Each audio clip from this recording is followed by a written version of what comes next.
In this video, we will review some basic call troubleshooting. Let's start by looking at what happens when a user dials an incorrect number for a virtual meeting room. From your endpoint, dial an incorrect alias. Pick a number that will fail. If you are using the RealPresence desktop codec, the call fails and then you see the far end unreachable message. Now, navigate to the DMA interface in your web browser. Click the Network menu and then the Endpoints submenu. Locate the endpoint that you used to dial the failed call. If your codec is registered using both H323 and SIP, you will see two entries.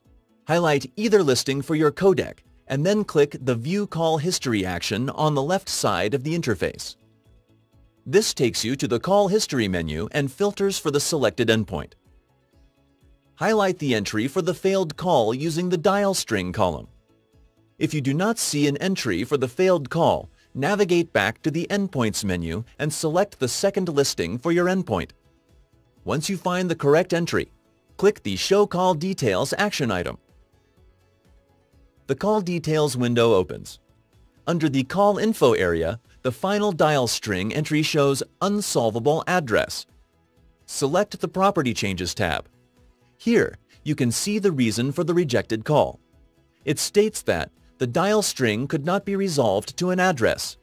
Click the OK button to close the Call Details window. Try your call again using a good alias. Once the call connects, hang up and then navigate back to the DMA interface. Under the Call History log, locate the new call and select the Show Call Details action. Now, the Call Info area shows an address beside the final dial string entry and the destination information is available. Next, let's look at what happens when an external user tries to dial into the RealPresence Access Director and the call fails. We will address two scenarios. First, what happens when the Access Director rejects the call due to an access control list rule? And then, what happens when the user dials an incorrect alias? In order to see the first scenario, you need to enable an ACL in the RPAD that will reject any call that is not directed to a virtual meeting room. Once you navigate to the basic ACL settings menu under the Configuration menu, check the Enable Call Policy box and add a prefix for your VMRs. Click the Update button. From the external user's endpoint, dial an alias that does not begin with the configured prefix.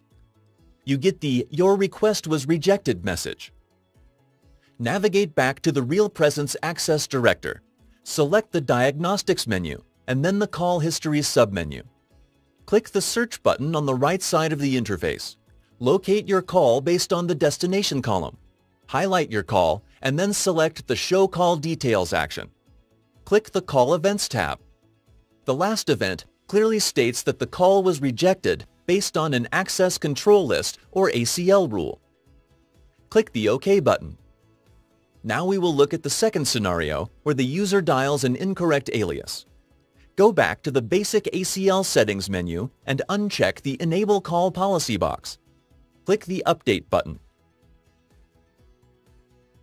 From your external endpoint, dial a number that is invalid. Once you receive a Call Failed message, navigate back to the RPAD. Select the Diagnostics menu and the Call History menu. Highlight your call and click the Show Call Details action.